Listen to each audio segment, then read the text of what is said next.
your pets just like a part of your family?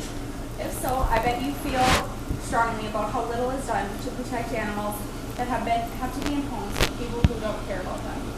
Currently, animal cruelty is not as serious of a charge as it should be.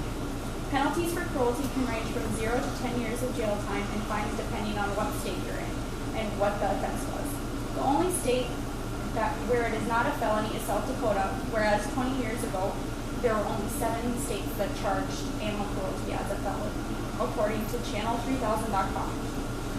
Animal cruelty is seen in 3 main types seen throughout the world: puppy mills, dog fighting, and animal hoarding.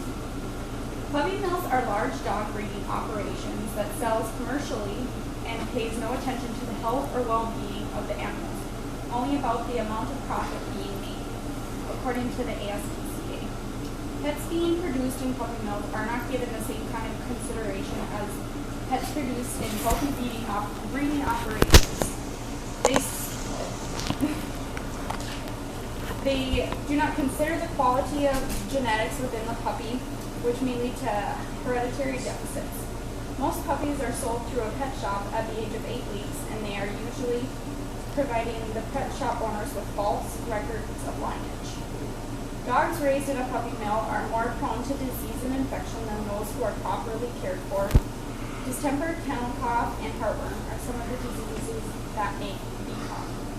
Also, they are more likely to have a hereditary condition because the owners of the puppy mill do not remove the sick dogs and continue to breed them. Animals sold from puppy mills may display fear, anxiety, and sometimes aggression. Currently, it is estimated that there are around 10,000 puppy mills in the U.S., and the state with the most is Missouri.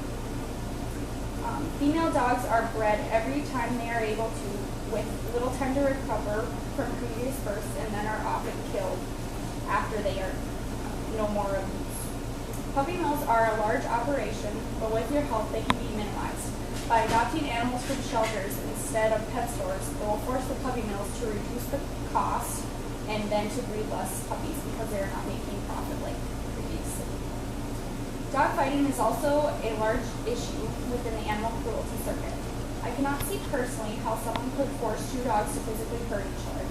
People engage in dog fighting and train these dogs to hate each other, and it may lead to people believing that certain dog breeds are violent and turn them off from that certain dog. According to the ASPCA, the breed-specific legislation that places restriction on certain types of breeds from being allowed in certain areas to try and reduce the number of animal attacks. Some of the breeds banned are American Bulldogs, Mastiffs, Dalmatians, Chow Chows, German Shepherds, and Doberman Pinschers. I don't particularly agree with this because I think many of these dog breeds are misunderstood, and it is the owner who trains the dog or allows them to have those aggressive behaviors. They have created a stereotype of what certain breeds are going to behave like, which has led many people not to want those aggressive natured breeds. I used to have an American Bulldog, and I know from personal experience that that breed would never hurt a fly. If trained good, I have to say she was one of the best and also very good with children.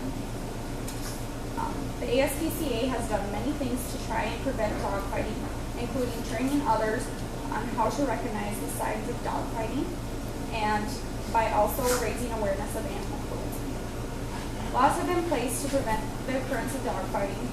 Currently is a felony in all 50 states to engage in dog fighting. The Michael Vick case was one of the most well-known dogfighting busts in the U.S. history. The ASPCA helped recover 49 dogs, and of the 49 dogs, only one of them had to be euthanized because they could not get along with others. Dr. Stephanie Zawistowski in the ASPCA science advisor says, during the Michael Vick case, our forensic veterinary skills helped to produce the evidence that led to a guilty plea. Our ASPCA PhD behavioralists and their expertise led us to working with the Department of Justice and the USDA to evaluate and provide disposition recommendations for the dogs seized during the investigation. Vick was convicted and sent to prison for 23 months and had 3 years of probation after the prison sentence. Animal hoarding has become a widely known act of cruelty in recent years because of the television show on Animal Planet. Although many know this is occurring all over, only 2 states have specific laws addressing animal hoarding. Other states have the animal cruelty law that states caretakers to provide sufficient water and food, veterinary care, and a sanitary environment to live in. According to the Hoarding of Animals Research Consortium, 3 things must be prevalent for it to be named an animal hoarding case: more than a typical number of companion animals, inability to provide even minimal standards of nutrition, sanitation, shelter, and veterinary care, with this neglect often resulting in starvation, illness, and death. Denial of the inability to provide the minimum care and impact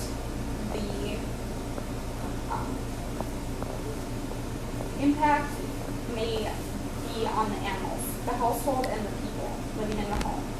I think hoarding cases are most difficult because people aren't typically trying to harm the animals. They actually have a psychological problem most of the time, which makes those cases harder to prosecute. Animal cruelty cases are not usually publicized, and most cases go unreported. Livestock cases are usually not reported because most current laws don't include livestock. It is even without the law in place, occurrence of animal cruelty on livestock is down, which is a very good thing. With the amount of animal cruelty still occurring, don't you think we need stricter laws enforcing no animal cruelty? Many see animals just simply for being an animal.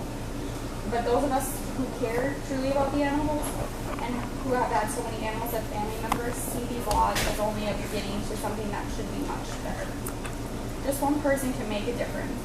If you see any acts of violence occurring to any type of animal, call your local vet or humane society, and together we can help stop the act of animal cruelty.